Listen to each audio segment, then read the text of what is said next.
Welcome to Season 2 of By the Numbers.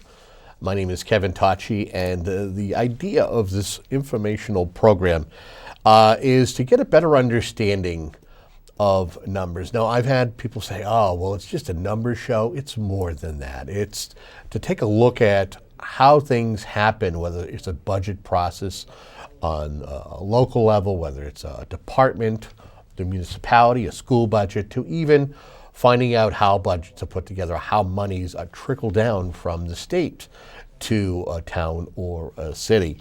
The mission of the program is to sit down with local stakeholders that we know so well in both communities, both Whitman and Hanson, and get their take on the process and their experience and their know-how as to what's going on with the process. Joining us today is a gentleman who is a former member of the Finance Committee, graduating last year to become a member of the Whitman Board of Selectmen. We have Mr. Justin Evans joining us, sir. Thank you, Kevin. Welcome to By the Numbers. So I guess the first thing I would ask you is, being somebody fresh out of the Finance Committee, a little more than, 11 months ago. Yeah.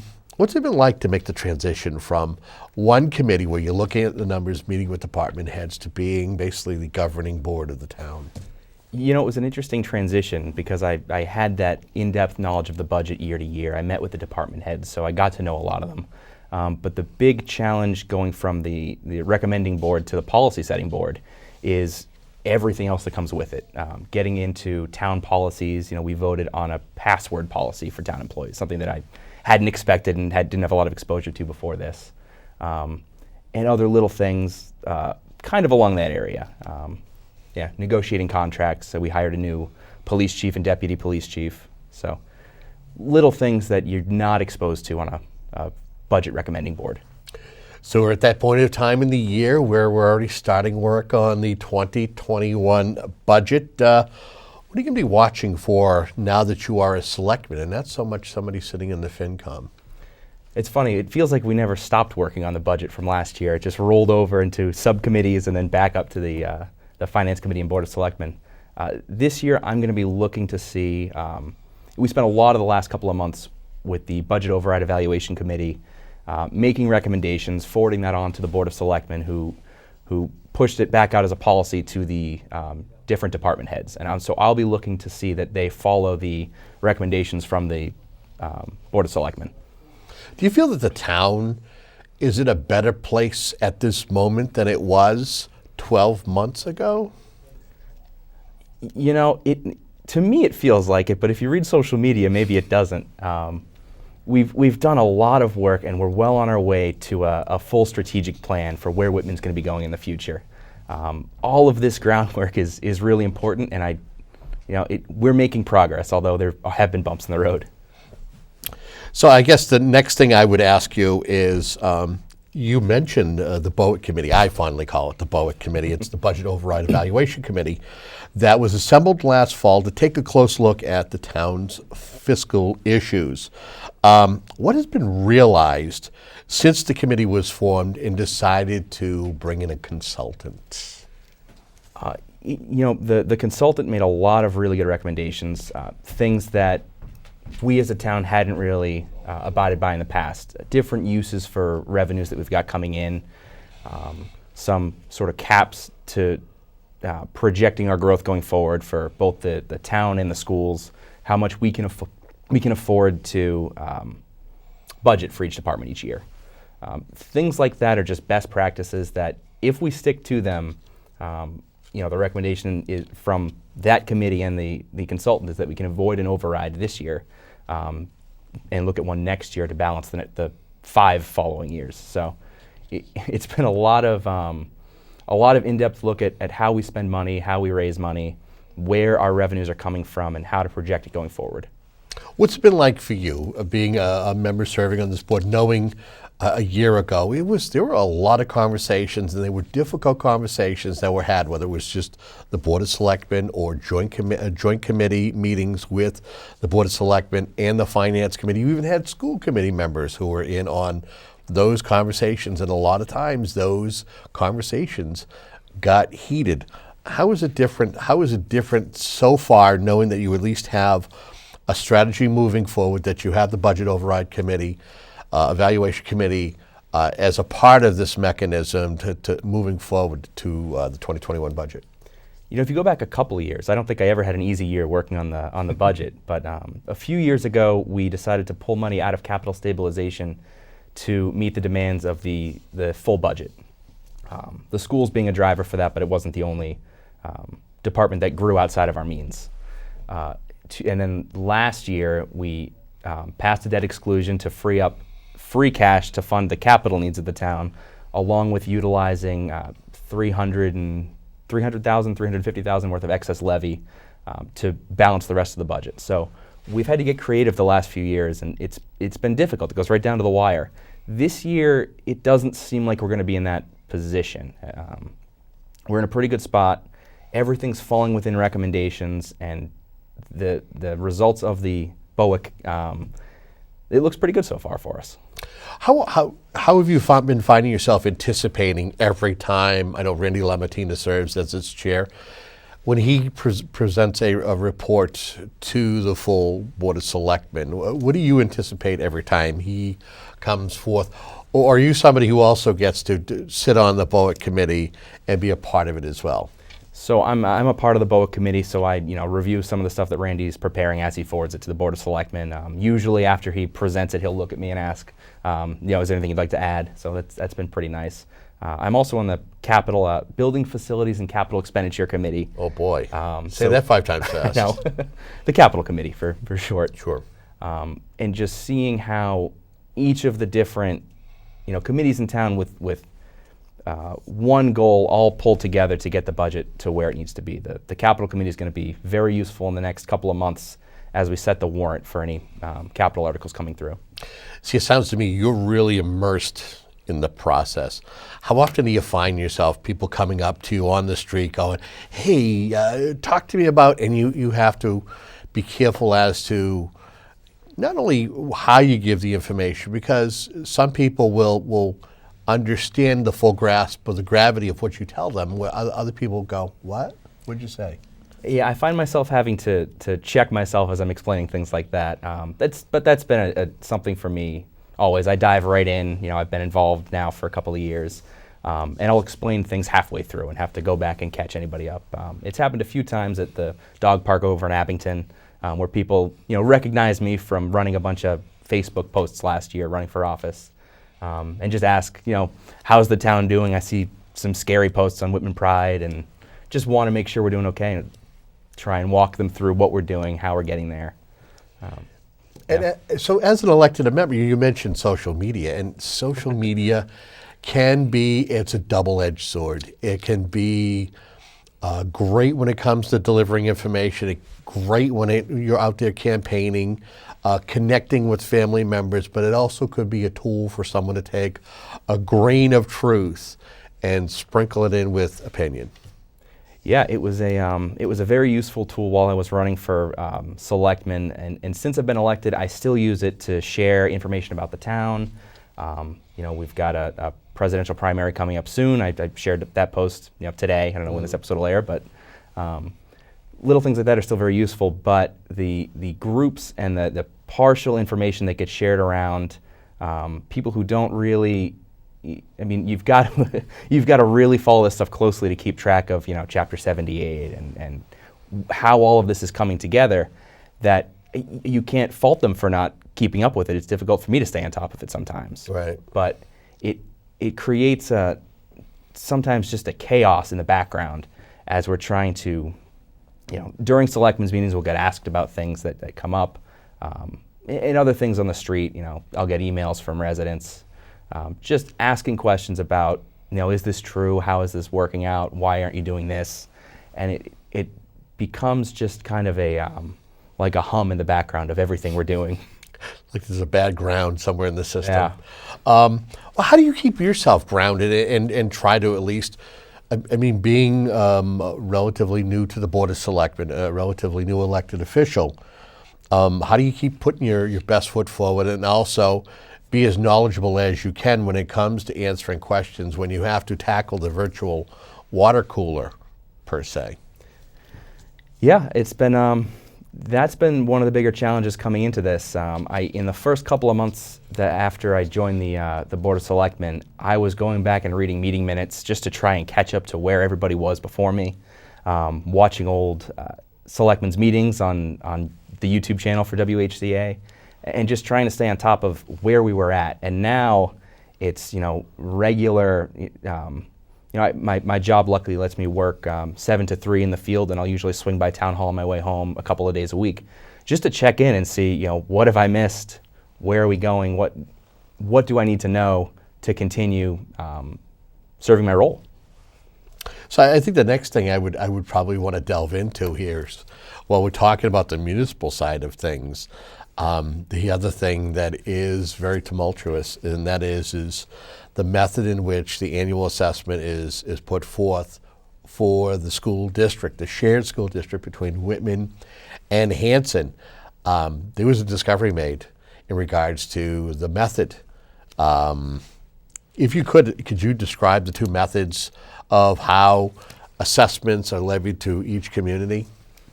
Sure. So in 1993, the state passed ed reform that kind of changed the way that schools are funded, that aid's distributed.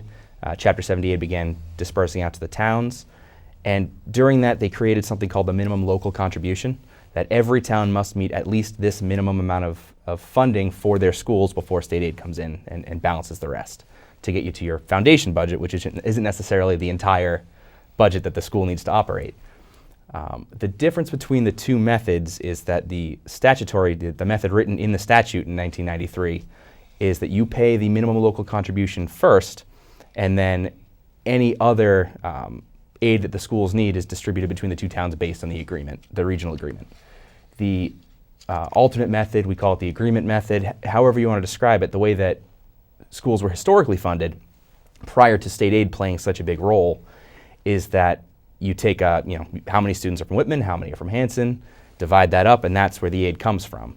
The difference with this being basically when we take the 60-40 split for, it's like 59.94% of the school population is Percentage Whitman. points, right? Yeah. And the big difference between those methods is accounting for the state aid that we didn't have to account for before 1993. When our regional agreement was written, there's no mention of Chapter 78, there's no mention of minimum local contribution.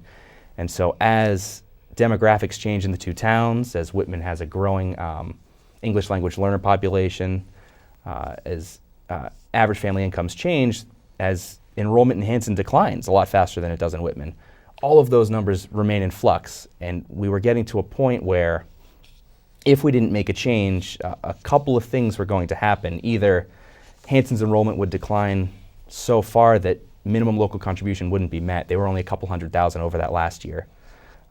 Or Whitman would exceed what you call target share, what the state would like us to fund the schools. It's their kind of wish number above the foundation budget. And we were closing in on that number in Whitman, probably only a couple of years away under the old method, but we wouldn't get any more state aid because Hanson was well below it, and it's counted as a district. So there are a couple of challenges with continuing with the method that we'd used in the past, things that we wanted to address moving forward. Is it like a wealth-based method? Would that be accurate, or would it be per pupil? I've heard that those terms bandied about, at least not the statutory, but the secondary method. The secondary method, I wouldn't call it a wealth-based method. It's the method based on state aid. State aid is calculated with a number of factors, average home value, family income, amount of government aid that goes to each town. Those are the kind of things that factor into it. So wealth plays a role, but that's not the only factor that you include in the method. late last year, the Student Opportunity Act was passed. State put together a law, signed into law. This is supposedly going to be a windfall. I don't know if it's necessarily going to be for districts like Whitman and Hanson, but gateway cities like Brockton and New Bedford and Lawrence will see some monies. Do you think that this new law that's going to, I guess, go over 7 years and could put forth $1.5 billion, will the Whitman-Hanson Regional School District see any of that money, and will that alleviate any of the finances that the town of Whitman is going to have to put forth? Some of the SPED resources will really help Whitman and Hanson. Some of the resources toward employee health insurance plans will really help us out. But the bulk of the change is going to be that at least that we'll see, is the per pupil number. It's now locked in at $30 as the baseline. It's like 20 like it was previously. Right. So we'll see at least, we get about 4,000 students, so $120,000-ish per year, at least is our increase in Chapter 70 year over year. We're currently in a position you call hold harmless, where the Chapter 70 aid right now is about $4.6 million over what the state thinks it should be. So, and they've promised to never give us less money than we got the previous year, and so as long as they think we should continue getting less aid, that hold harmless number continues to grow. It was a little over $4 million last year, now it's 4.6. And that is really, it's the reason we're not going to see any more state aid until we can exceed that number. Okay. I know that there was a vote not too long ago by the Whitman-Hanson Regional School District School Committee to go with the statutory method. How does Whitman or Hanson benefit from this, or is there not necessarily a benefit to the change in philosophies and methods? So both towns are trying to plan their town budgets leading up to that, and ask the school committee to weigh in and say, these two methods will give us very different school budgets. Please decide how you're going to assess both towns so that we can continue to move forward planning our budgets. And so under the statutory method, this year it will help Whitman out a little bit.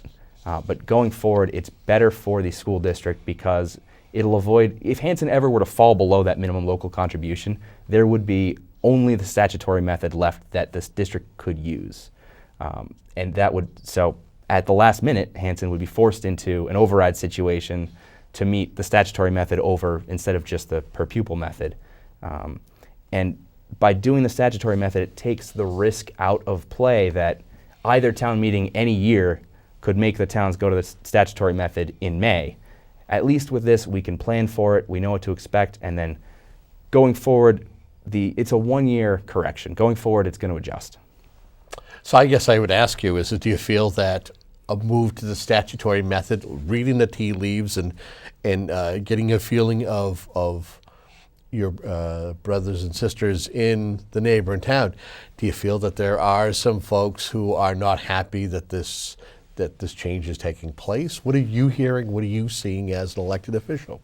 Yeah, I wish it were explained a little bit better. There are definitely people, especially in Hanson, that aren't happy with the way we're conducting, the way that this transition is taking place. There's a few residents in Whitman that would like to see us come up with some sort of a phase-in solution and build toward the statutory method, but eventually get to the statutory method so that we've got a sustainable budget that we can project forward year over year. It's been contentious. Could this lead to a major rift between the two communities? And I mean, the one thing that I've heard is deregionalization. Is that a reality, in your opinion? And again, we're not here saying of course this is going to happen. But if you were to take an educated guess and go, I've heard people who have talked about it, but I don't know if it's something that's, that. It's been thrown around, deregionalization has been thrown around a little bit for the last couple of weeks, especially. I don't see it happening. There's a couple of towns that have looked at it in similar situations. Bridgewater, Raynham went through this switch to the statutory method a couple of years ago, and Raynham threatened to deregionalize. They looked at the numbers and it didn't add up. So I'm not concerned that that's actually going to happen. When you look at the way the state funds us right now, we've got, I just said $4.6 million worth of hold harmless. If we form, 2 new school districts, that goes away. We currently get almost $1 million worth of regional transportation aid. That would go away. And so if to save a $1.2 million transition this year, the school district splits up and throws away, $5.5 million worth of state aid. It just doesn't add up. So the thing I would ask you is, I mean, as it is, I believe that Whitman and Hanson individually have their own, is it kindergarten to grade 4, grade 5? They have their own middle schools. I mean, isn't the only real thing that there's a division of would be the high school, and who would take property of that? Yeah, if there was a deregionalization. I know there's much more to it. Right, there's a lot to that conversation. I don't really want to weigh into to how we would deregionalize, because I don't think it's possible, or at least I don't think it would benefit either town. I don't think we should really be pursuing it. I get that some members of the school committee or either board of selectmen wants to look at the numbers just to be sure, but even if we were to deregionalize K to 8, that would create 2 new school districts, the Whitman School District and Hanson School District, and we would still give up all that state aid that's locked in as a hold harmless, because we're no longer the Whitman-Hanson Regional School District. We'd have these 2 new districts. Something to definitely keep in mind. Yeah. If we take a look at where things stand financially, have you got any indications as to what Whitman can see for its annual assessment from the schools? Because I know normally the first offering, there's a lot of, over the past couple of years, it's been lofty, but I feel as though that the school district is trying to gain back for all the years that it took a lesser number. Yeah, the schools have been, I believe this was recently explained to me, they peaked around the time that I graduated in 2008. And they've been slowly cutting ever since then. So it's been a long time of reducing budgets, of not replacing people as they retire. Last year there were even some layoffs. It's been a difficult transition, and the last couple of years, Whitman and Hanson have both been able to come up with more money than either town thought they could make at first, and still it resulted in layoffs. So at some point, something is going to have to change with the way we're doing this, we've got to get either to target share so we continue seeing more state aid, or look at other things that we can bring back in-house. Maybe we can do more in-district special ed programming so that we're not sending as many people out of the district. We have to look at why we're losing so many students to charter schools or school choice, especially at younger ages, and that might include all-day kindergarten, because we've been hearing rumors that Rockland offers all-day kindergarten. Parents can drop their kids off on the way to work, swing by Rockland on the way to the highway, and once we lose them for that first year, there's a risk that we may never get them back, and that school choice, that student will stay in the Rockland School District the whole way through. Taking a look at the towns, the cherry sheets as they get them in, any promising numbers? Have you had a chance to sit in on any finance committee meetings as a selectman and hear what the forecast is compared to last year? Yeah, I've sat in on a couple of finance committee meetings this year. I pulled the cherry sheet numbers as they came in. At least for state aid for the schools is just that $110,000, $30 per pupil by 3,900 some odd students. So for the schools, that's all we're going to get this year. We'll get some Chapter 90 money, as we always do, for the roads. Starting last year, we began contributing a little bit more free cash toward repairing the roads, and you can see at least Beulah Street looks a lot better because of it. This year we did get a big grant, a Complete Streets grant, that's going to redo some of the, I think it's the intersection of Essex and Park Street. So right around the cemetery in the park, you'll see a lot of work going in there, redoing the sidewalks, shortening the crosswalk, just trying to make it a little bit safer, easier to navigate. There's a lot of good things going on right now, but it's been mostly grant writing and kind of creative planning. What kind of an asset is grant writing, especially for a town like Whitman? Oh, it's incredible. I mean, our total, the grant for the Complete Streets is going to come in to be almost 10% of our town budget. I mean, if you get a big grant that can, I hope that number's right, if you get a big grant that approximately, yeah, that really boosts, paving our roads. That's been a big complaint for the last couple of years because we've only contributed Chapter 90 money, and there were a couple of years where we used the Chapter 90 money to replace equipment and weren't even using it on the roads. So just digging ourselves out of the hole that we created by not planning ahead. Something like a grant that can come in and support us is huge. I was talking to the assistant town administrator recently. We are applying some green communities grants to try and get hybrid vehicles for the police department, so that some of the cruisers we bring in this year you can idle a hybrid vehicle a lot better than you can a gasoline engine, a lot less wear and tear on it.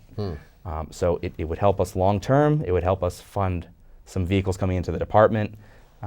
And the goal has been to replace 3 cruisers every year. And in the last 3 years, I don't think we've done that. So as we're getting ready to wrap up our conversation, and it's early on in the process, and I hope folks at home realize that as well, is having Mr. Evans in here, Selectman Evans in here, talking about this is early, and a lot of these conversations are about where we're at this particular time. What are the things what are you going to be watching for in the next 4 to 6 to 8 weeks when it comes to the budget process? What will you be keeping a closer eye on? I'm going to really have to dig in more. I'm on it's not really an official committee, but I've been meeting with Selectman Randy LaMattina, as well as 2 Hanson Selectmen, Laura Kemet and Matt Dyer, talking about the school situation. So that is going to need to get resolved. And whether it is seeing how much the schools are going to assess to each town this year, because they did come up with a number that Whitman can afford this year, but Hanson can't without an override. And unless they plan on putting an override on the ballot in May, we're getting down to that time where we need to start trying to sell it. The conversations on social media aren't helping their ability to sell an override to balance the school budget and get them back toward a place where they can grow, where the schools can restore services and we can grow the district together. It's going to be difficult. That's really where I'm going to be focused. I know that as far as the police station and the fire department, that they're in good hands as far as capital-wise. You mentioned about being on the capital committee. Is there still that dream of maybe one day doing something with maybe a new or revamped DPW building, or is that not one of the top projects that's being looked at right now? So the Collins Center came in last year and assessed all of our capital needs, all of our projects, and presented us with a plan to sustain funding for capital by basically locking us into debt. The idea being that if you take out a bunch of these 5, 10, 20-year bonds and service them with either free cash or committed levy capital every year, you'll work toward your capital goal. And as part of that, they ranked every project in town, every capital need that we had as of whenever they came in last summer. The DPW building was the highest ranked project on their list. It was 100%. Oh yeah. Right up there with it was the feasibility for the middle school, because we're looking at MSBA money. It's part of the conversation. The 4 sewer main, which we're moving forward with now, to continue pumping our sewage to Brockton. Yep. We want that to keep going. Yeah. There are a lot of capital needs in the town, and having that assessment from the Collins Center, whether we lock ourselves into using debt to keep that cash flowing every year, or we look at, we may have an influx of free cash this year, maybe rather than bonding the feasibility study for the middle school, paying the whole thing, doing a capital exclusion or a debt exclusion over a couple of years. However we choose to fund that, just having this priority ranking so that the committee can go back, look, and say, okay, next up is boilers for the Duval School. That's going to be really helpful, and it's going to keep us on track, especially if we commit to using free cash toward capital. Anything before we wrap up this program, and I want to thank you very much for being a guest on it, anything we haven't touched upon but you want to take a moment to touch upon, or just maybe re-emphasize any of the points that we discussed? I would just like to touch on that there are a lot of people in town that are doing a lot of good work. The Board of Selectmen it's got a ton of experience on there. The Finance Committee has maintained a full 9 members for a while now. It's difficult to do, to get people that are that committed to come every week, staying till 9, 10, sometimes 11 o'clock if you vote for an extension of the meeting, and just to do that, to get Article 2 ready for town meeting. Finding those committed volunteers, I'd just like to commend all of them and say that there are, if you want to get involved in the town, we have vacancies on at least the Conservation Commission, a couple of other committees that are constantly looking for volunteers. Would love to get involved. Get involved. That's what's important. Yeah. Thank you so much for coming on the program. Maybe we'll have you back on later on this year for a follow-up. I'd love to. Excellent. Thanks. And I want to thank you for tuning into a program like this. Your input is important as to some of the questions that we can answer to help better inform you as a resident of either Whitman or Hanson. If you have questions, suggested guests, info@whca.tv, and in the subject line, just put by the numbers. And until next time, have a good day.